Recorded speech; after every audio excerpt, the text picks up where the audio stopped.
Quem não conhece a história do apóstolo Paulo? Alguém não conhece? Você não? Nunca leu? Para quem não conhece, eu recomendo que leiam Paulo e Estevão, que é um livro espetacular, que dá toda a história, né, do nascimento do cristianismo, e Paulo é o grande responsável por divulgar os ensinamentos de Jesus para o mundo, né? Então, hoje eu vou falar, não tanto da história dele, vou falar de um aspecto da história dele, né? Da estrada, certo? Deus, na sua sabedoria infinita, ele manda para as nossas vidas muitos acontecimentos de uma tal maneira que ele procura, nesses acontecimentos, fazer com que os nossos sentimentos, os nossos desejos, os nossos pensamentos, que a gente possa transformar tudo isso. Essa é a grande vontade do nosso Deus, nosso Pai, que a gente realmente se transforme, se torne um ser perfeito, um espírito puro. Todos nós temos esse destino. Sermos espíritos puros, perfeitos, como disse lá no Evangelho, né? Jesus nos disse: sede perfeitos, como perfeito é o vosso Pai Celestial. Não podemos ser perfeitos como Deus, mas temos uma possibilidade relativa de perfeição, né?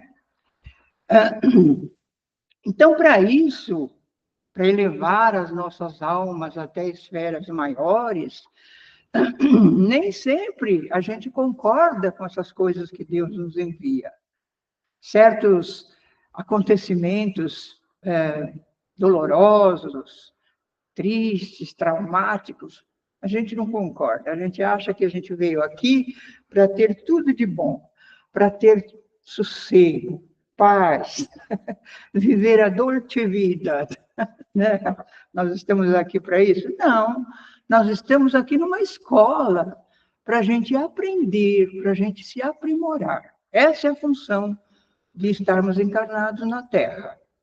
Não é para sossego, nem para tirar férias, nem para se deliciar com tantas coisas boas que tem, né?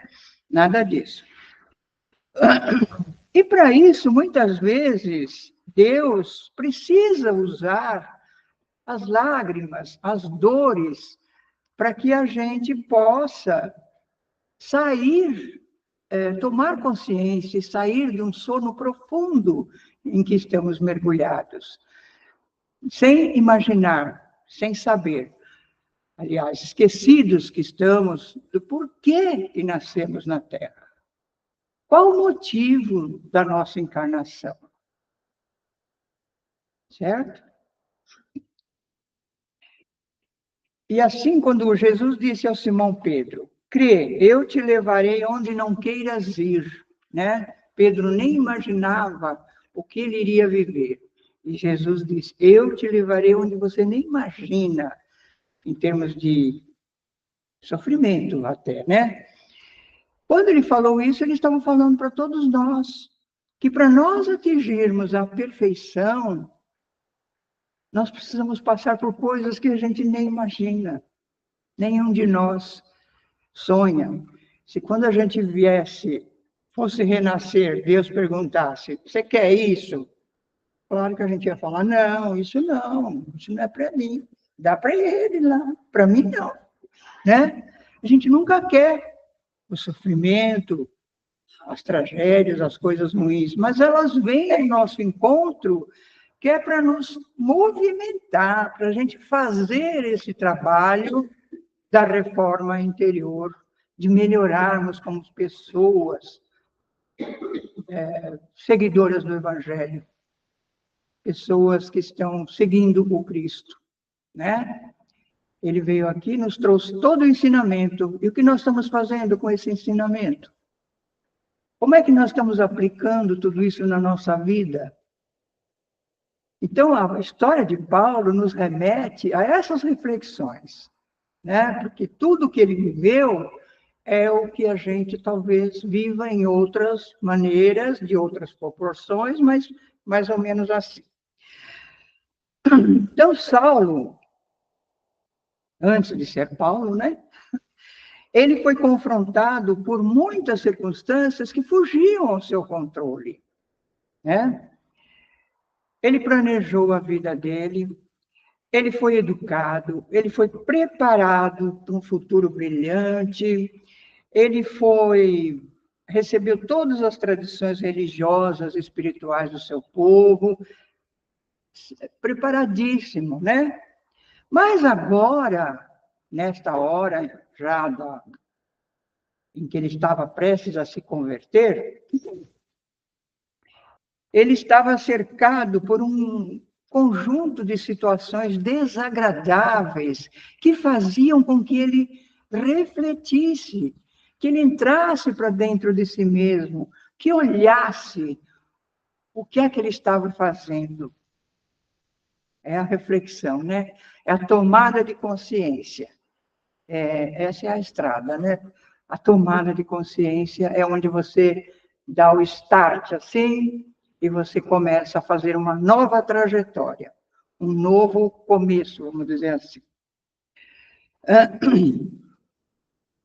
Então, no momento em que ele se despede da noiva, porque ela está prestes a desencarnar, uma jovem de 20 anos, muito doce, muito meiga, aparentemente submissa, que fez com que aquele gigante dobrasse os seus joelhos, né? Porque ele ficou muito apaixonado, ficou tecendo assim mil conjecturas de um casamento feliz, de uma vida feliz com ela, né? Não imaginava ele que tudo seria diferente.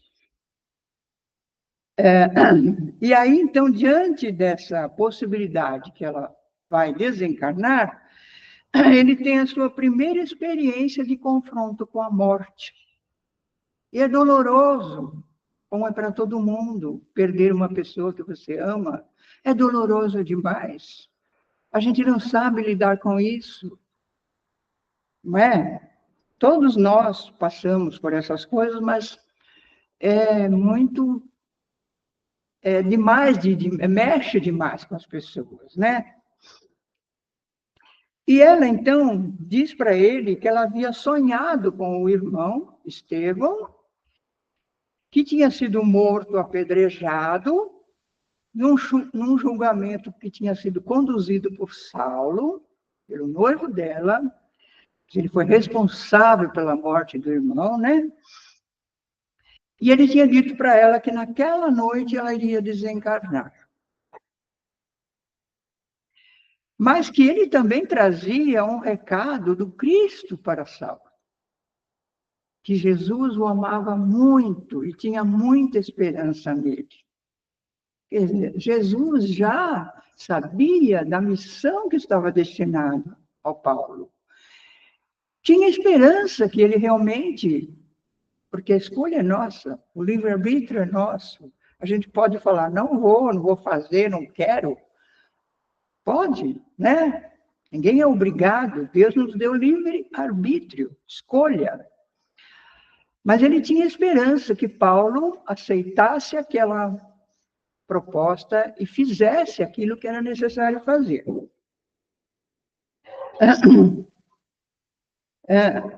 E nós nunca olhamos para as criaturas assim, de maneira como coisas eternas. Sempre a gente olha de maneira transitória, porque tudo aqui é transitório, né? Tudo aqui. Então, mas todo defeito, toda deficiência é provisória. Só os talentos e as virtudes é que vão ficar para sempre em nós. Porque Deus, na sua sabedoria, vai eliminar todos os nossos defeitos. Não assim, como uma varinha de mágica. Não. É como disse Humberto de Campos no livro Boa Nova. Até que a esponja do tempo sugue todos os nossos defeitos. Né? Quer dizer que, então, é de encarnação após encarnação, vida após vida. As vivências que nós vamos tendo, o que nós vamos vivenciando, tudo vai fazendo com que a gente tenha esse processo da transformação. Transformar a lagarta em borboleta, né? Sair do casulo e voar. É isso que é a proposta para nós, né? Então, o maior perseguidor dos cristãos, aquele que provocou um êxodo em Jerusalém, né? Que fez o primeiro movimento de perseguição, mulheres que foram torturadas, famílias que perderam todos os seus bens, pessoas idosas, crianças, ele não olhava para nada disso. Estava seguindo Jesus, é esse mesmo. Prendia, torturava e matava, né? Ele estava cheio de rancor, cheio de ira por aquele movimento que era contrário a tudo o que ele pensava.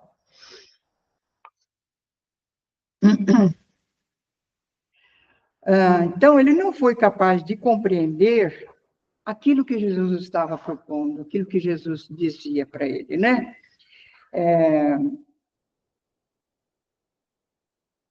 Jesus já enxergava nele Paulo de Tarso, o maior divulgador dos ensinamentos dele, do cristianismo, né?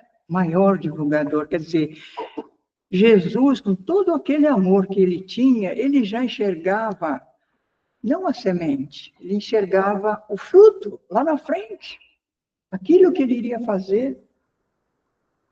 Isso é de quem ama muito.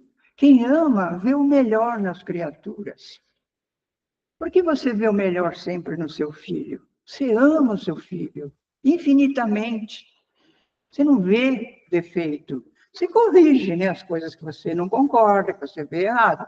Mas você vê defeito, você fala, ele é mau? Não, não é mau. Ele está equivocado. Você não cansa, você não desiste do seu filho. Nunca. E assim Deus conosco. Nunca desiste de nós. Nunca. Num dia, nós vamos ser aquilo que Ele espera de nós. Um dia nós vamos ser. Né? Se formos logo, melhor para nós. Mas se demorar, pior para nós. Então a escolha é nossa, sempre, né? Sempre. E Saulo então vê a sua noiva morrer, muito triste, muito revoltado, como qualquer pessoa. Ele sai desnorteado em direção a Damasco, num propósito de aplacar aquela frustração que ele estava sentindo, a sua tristeza, e ele parte para a vingança. Por quê? Porque ele acreditava que o ódio e a violência seriam capazes de apaziguar aquele sentimento horrível que ele estava sentindo. Ele se sentia injustiçado. Então, eu vou matar todos que causaram um mal para mim. Matou o cunhado, né?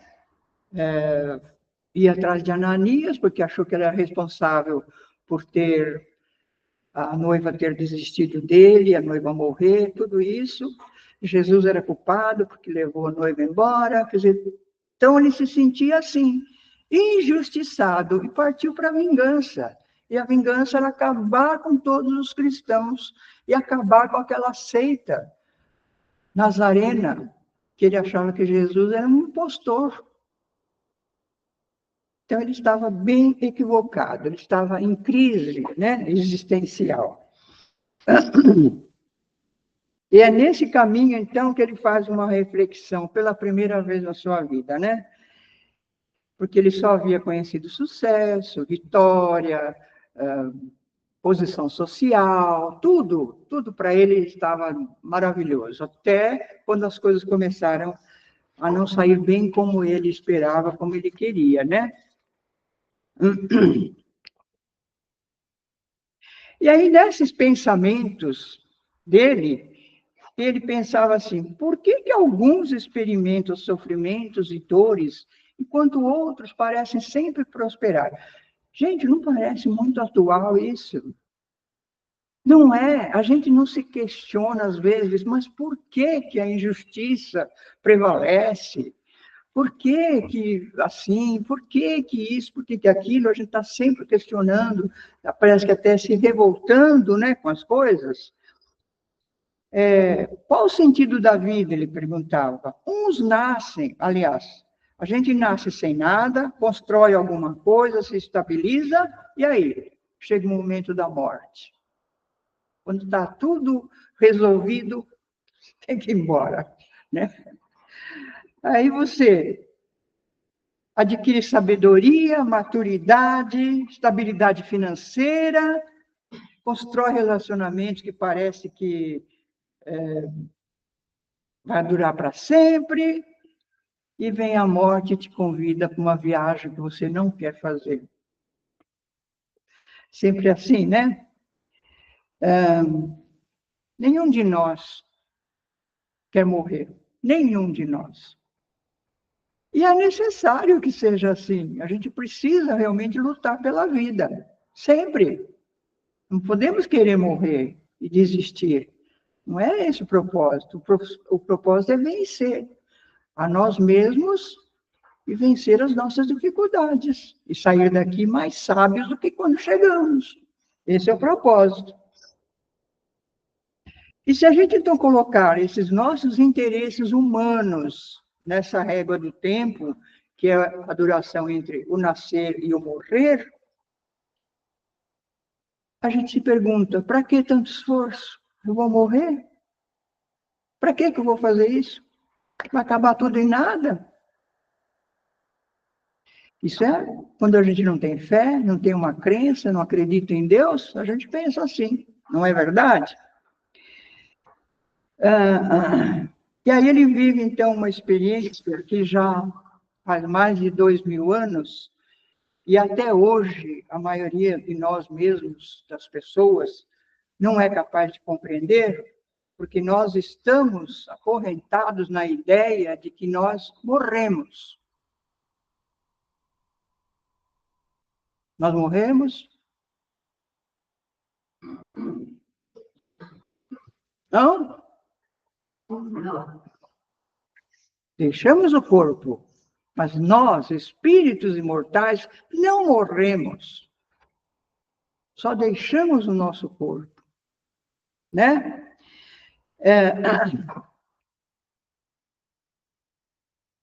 Por isso que ele não conseguia avaliar a proposta renovadora de Jesus para o mundo. Para que você vai fazer tudo isso se você vai morrer? Era em vão para ele. Para quê? Para acabar na cruz? Para ele, Jesus era um homem que morreu na cruz. Ponto. Acabou. A religião dele, que foi ensinada para ele, não pensava de outra forma, né? Então, é assim que ele imaginava.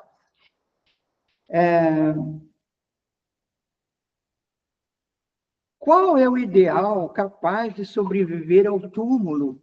Por mais ideal que você tenha, você acha que lá, na hora que você morrer, acabou tudo. Quantas pessoas que chegam para a gente e não acreditam que existe nada depois? Muitas pessoas ainda hoje, pessoas da minha família, acreditam que não existe mais depois, né? Então, ele era incapaz de enxergar além da aparência.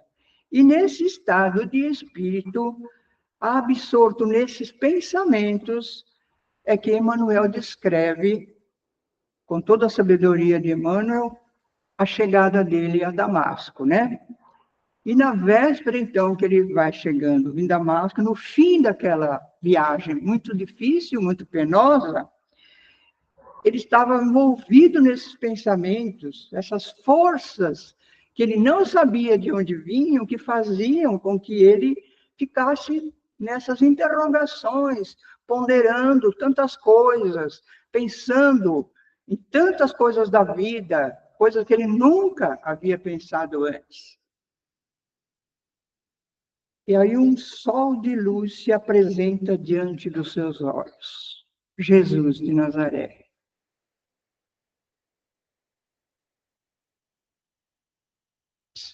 Será que a gente já pensou que nós temos, às vezes, habilidades que a gente não é dessa vida?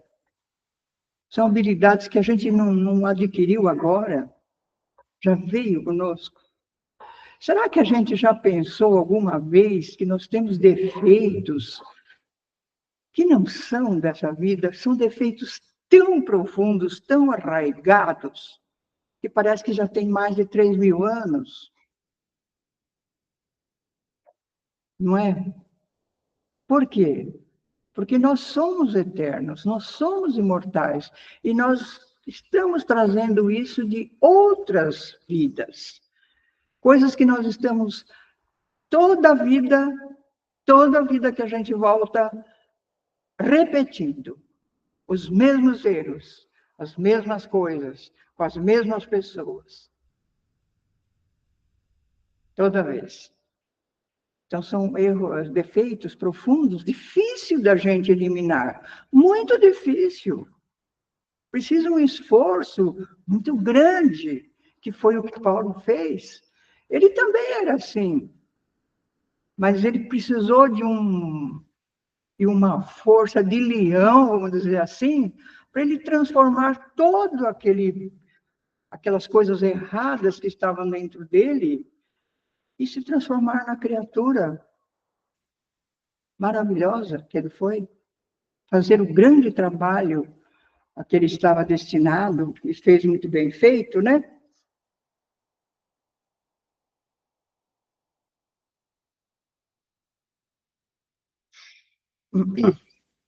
Então, o sol de luz da humanidade, que é Jesus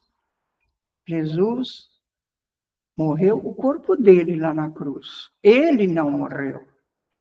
E ele deu provas disso na ressurreição. Ele apareceu para muitos deles após a morte, mostrando que ele estava vivo. Ele deu provas da ressurreição.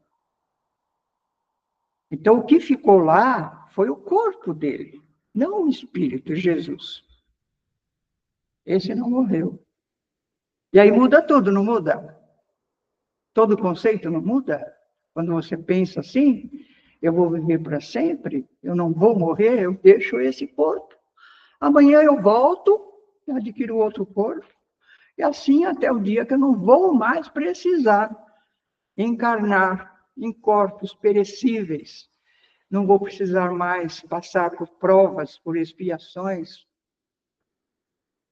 Por isso que nós temos que nos esforçar para nos tornarmos perfeitos, né?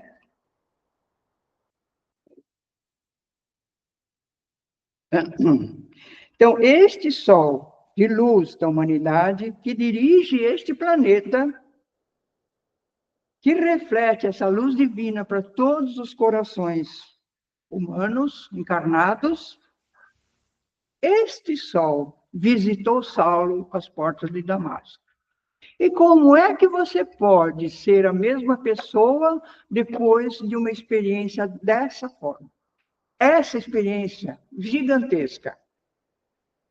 Você consegue ser a mesma pessoa?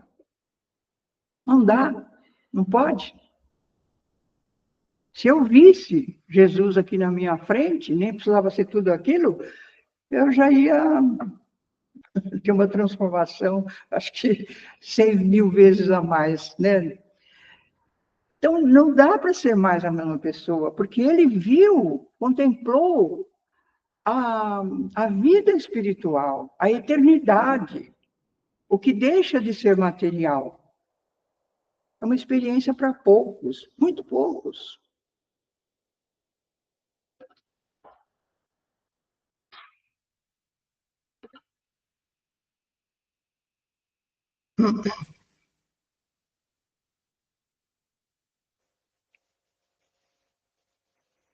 O amor de Jesus mostrou para Saulo que ele podia ser Paulo, quer dizer, deixar de ser aquela pessoa voluntariosa, que só queria os seus desejos satisfeitos, tá? Não podia ninguém contrariar, não, ele podia ser Paulo, esse gigante do cristianismo, que nós só conhecemos o cristianismo porque Paulo fez esse trabalho de divulgação por toda aquele núcleo distante da Judéia e de Roma, levou para os confins do mundo a palavra de Jesus. Se não fosse ele, nós não conheceríamos, talvez, o Evangelho, e talvez não conheceríamos, não seríamos cristãos, né? Talvez não.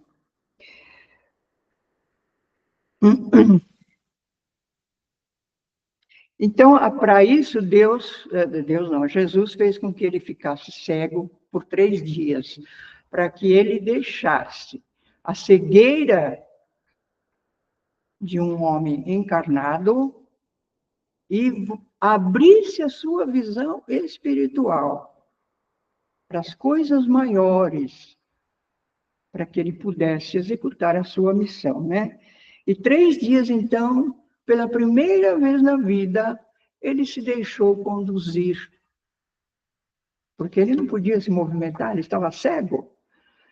E ele, então, caiu na humildade, se deixou conduzir lentamente, né?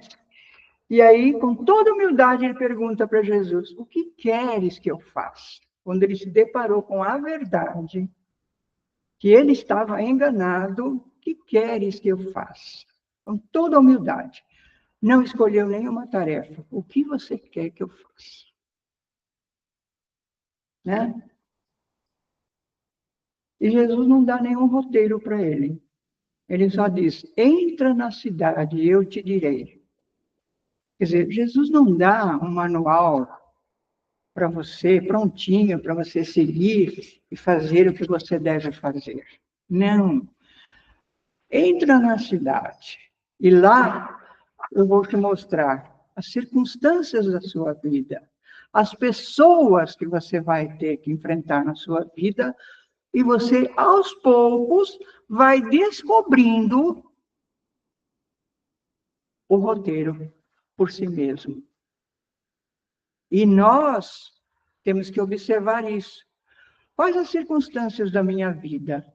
O que é que acontece na minha vida que me faz refletir, que me faz pensar se eu estou certo, se eu estou errado, se eu estou agindo correto, se eu não estou agindo bem, se eu estou de acordo com o Evangelho, se eu não estou de acordo? É as circunstâncias e as pessoas que estão na minha vida que me fazem essas reflexões. Por isso que a gente não consegue viver sozinho, nós temos que viver em comunidade, temos que viver em família, temos que ter pessoas ao nosso redor, porque é só no convívio com as pessoas que a gente consegue isso, que a gente consegue crescer. Sem conviver, nós não conseguimos melhorar nada. São os relacionamentos que fazem com que a gente possa melhorar, com que a gente possa desenvolver sabedoria, habilidade, amor, paciência, tolerância, etc, etc, etc. É a convivência. Então, as pessoas, às vezes, muito difíceis, e não é fácil, as pessoas muito difíceis, às vezes, é as que estão mais nos ensinando, né? A paciência. Muita paciência. Você mora com essa vontade de chutar o balde, que nem fala o outro, né? Tem vontade de falar: eu vou embora, vou não sei para onde, eu vou largar tudo isso aqui. Não. Aí você dá 1 minuto, pensa, repensa, e fica lá outra vez, insistindo. Filho torto, um filho que não te dá problema, um marido que não te trata bem. Marido ainda você pode separar, é mais fácil, né? Mas separar de filho é uma missão quase impossível, não é? Quase impossível. Uma mãe que te aborrece, Como que separa da mãe? É difícil, né? É difícil.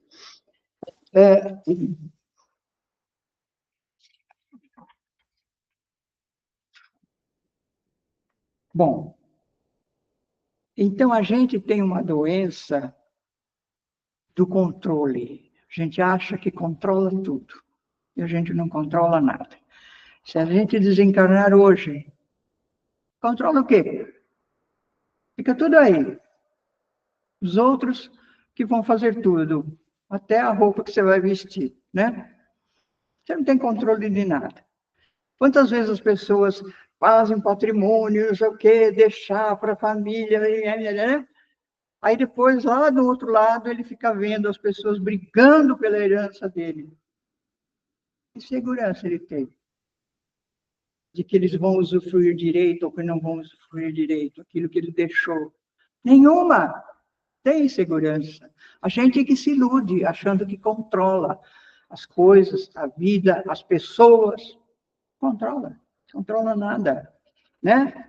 Então, a lição para Paulo, a primeira lição foi essa: confiar em Deus. Só Deus é a segurança. Confiar. E é a lição para todos nós. Confiar. No momento que está difícil, se Deus ainda não tirou aquela dificuldade de você, porque você ainda não tá podendo tirar. Ainda você precisa aprender alguma coisa. Então, se a gente tiver confiança absoluta que Deus não te desampara, que Deus não te abandona, você vai suportar o seu fardo da melhor maneira possível. Confiando que Deus sabe todas as coisas. E isso Paulo aprendeu, a confiar. Mesmo quando a situação estivesse a mais adversa possível, confiar. E confiou até o fim.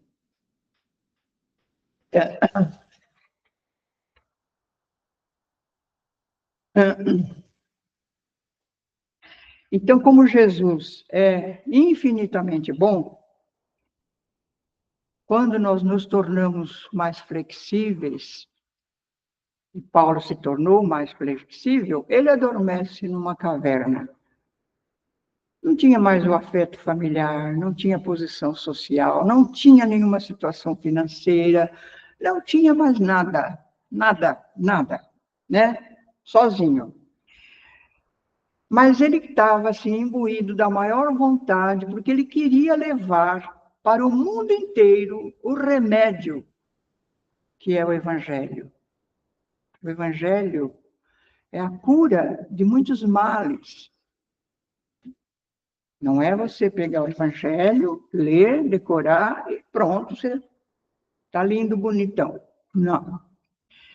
É você praticar, agir de acordo com o que Jesus veio nos trazer.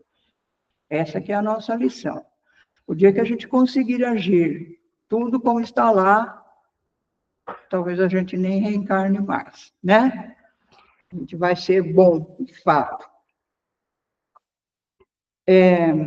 Então, Paulo estava lá naquela caverna, sem nada mais, né? E Jesus manda para ele quem? A noiva querida, doce, meiga, Abigail, espírito, é claro, para falar com ele, para acalmar, para tranquilizar, né? E ela então dá um roteiro para ele seguir. Maravilhoso que a gente possa também seguir esse roteiro, porque é fantástico.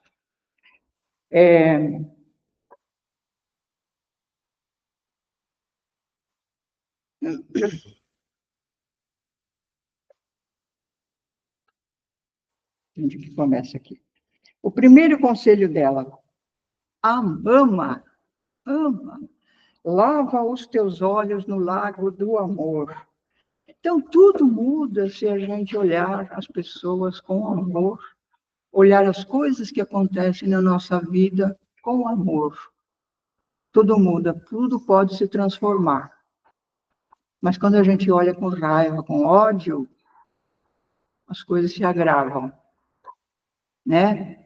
Então, o Evangelho está aí para nos ensinar isso. A paciência, a tolerância, a bondade, agir com os outros como a gente gostaria que os outros agissem conosco. Tratar as pessoas como a gente quer ser tratado, com delicadeza, com compreensão. Não é assim que a gente quer? É assim, né? Então, que a gente faça o mesmo pelas outras pessoas. Nós gastamos, às vezes, 10, 15 vidas para conquistar 5 inimigos. E a bondade de Deus coloca todos eles na nossa família. Não é de vingança, não é de castigo. É para a gente se reconciliar. É para a gente poder amar aquelas pessoas que não nos entendem, que não nos compreendem, que nos tratam mal. Às vezes a gente também já tratou muito mal, né? Então, Deus é sabedoria infinita. Botou aquelas pessoas lá à toa? Não. Botou a gente junto ali, para quê? Né? Vamos pensar nisso aí. Se você olhar com amor, você verá os talentos até nos teus inimigos. Mais tarde, então, Paulo vai escrever assim: em tudo dai graças, porque ele ficou banhado nessa fonte de amor. Ele conseguiu entender esse propósito. Então, em tudo dá graças, na hora boa, na hora difícil, no momento que não te agrada, com as pessoas que não te compreendem, em tudo dá graças. Obrigado, Senhor. Problemão difícil? Obrigado, Senhor. Me ajuda a sair dele. Sabe, é confiança, como disse ali atrás, né? Confiança. Nem sempre a gente consegue agir assim. Mas de tantas tentativas, um dia a gente vai conseguir, né? O segundo, trabalha. Porque se a gente for capaz de recolher as sementes, a gente precisa trabalhar para que elas deem frutos, que elas frutifiquem. Sem trabalho, sem a nossa parte, nada. Deus precisa das nossas mãos, do nosso esforço. Ele coloca tudo, mas a gente precisa fazer. Ele não vai andar por nós. Nós temos que andar, temos que caminhar, né?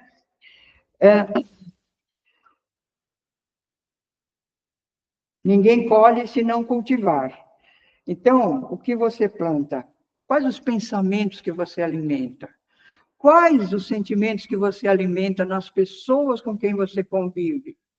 Nos teus amigos, nos teus vizinhos, no rol todo que a gente conhece, né? Certo? É isso que nós precisamos ver. Se a gente é violento, nós vamos despertar o que nas pessoas?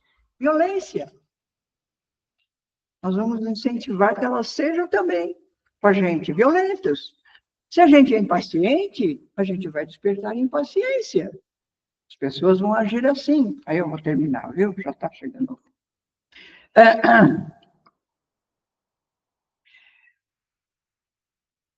Então, nós fazemos uma parte mínima. A maior parte quem faz é Deus. E Deus usa o tempo, não usa a violência. Ele nos dá livre-arbítrio. Ele não age com violência, ele espera a eternidade para a gente melhorar. A eternidade, o tempo de Deus é infinito. Certo? Então, o terceiro conselho, espera. Não uma esperança de quem cruza os braços assim, né? Não, não é isso. É esperar que Deus pode tudo. Se Deus quiser mudar qualquer coisa hoje, Ele muda. Se Deus achar que já é a hora de você não passar mais por aquilo, você não vai mais passar. Deus pode tudo, certo? É esperança de que Deus faz o melhor, sempre, sempre, né? Mas não agir assim, com ansiedade. Não é esperança, mas agir com ansiedade. Por que a gente está ansioso? Como disse André Luiz. Já vivestes milênios incontáveis e tens a eternidade pela frente. Para que ser ansioso? Se eu vou viver tudo isso, né? Não adianta. E por que esperança? No livro Os Mensageiros também disse André Luiz: todo aquele que opera no bem, de alma voltada para Deus, deve aguardar sempre o melhor. Quem está agindo no bem sempre vai aguardar o melhor, porque não pode receber coisa pior, a não ser que ele tenha ainda que viver alguma situação que ainda precisa ser burilada, né? Mas sempre espera o melhor, sempre. E o último conselho que ela deu para ele: perdoa. Que para a gente viver, para a gente amar, para a gente ser amado, a gente precisa de pessoas. Não podemos ser sozinhos. Qual é o casamento que dura 40 anos se você não perdoar o outro? As falhas. Qual é o relacionamento familiar se você não perdoar? Nós temos que viver desculpando o que o outro faz e os outros não desculpando, porque não é só o outro que erra. Eu também erro, e muito, né?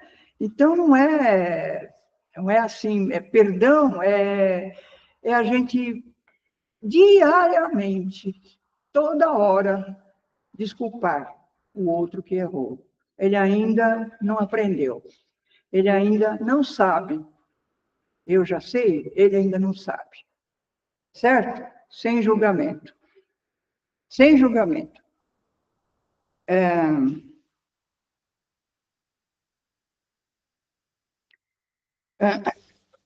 Então, ama, trabalha, espera e perdoa. Essa é a estrada de Damasco. Paulo percorreu o caminho dele lindamente, dignamente, ensinou demais. E o que é que nós estamos fazendo aqui? Onde é que estão os nossos interesses? Melhorar, continuar a mesma coisa, ser as mesmas pessoas, voltar 10.000 vezes para repetir tudo outra vez, os mesmos erros, não sair disso? Quais os nossos interesses? O que é que nós queremos para o nosso futuro? Certo? São coisas que a gente tem que pensar, né?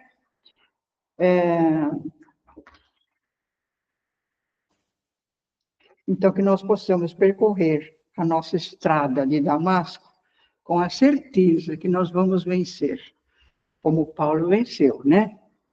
E lá na epístola a Timóteo, ele escreve: combati o bom combate, acabei a carreira, guardei a fé. O que é combater o bom combate? É combater os nossos defeitos, as nossas coisas erradas, é nos transformarmos em pessoas melhores. Esse é o bom combate. Não é combater com o outro, não é pegar a vontade e ficar matando aí as outras pessoas, formando guerras e coisas tão horrorosas. Não, é a guerra dentro de você mesmo.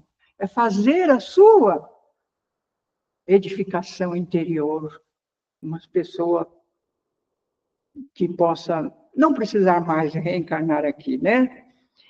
É uma luta árdua, bem difícil, mas ela é necessária e vai ser muito bom para todos nós, se nós fizermos essa jornada, essa estrada, né? Para nos transformarmos em seres perfeitos, espíritos puros, merecedores de viver no reino de Deus. Boa estrada para vocês, para todos nós. Obrigada, viu?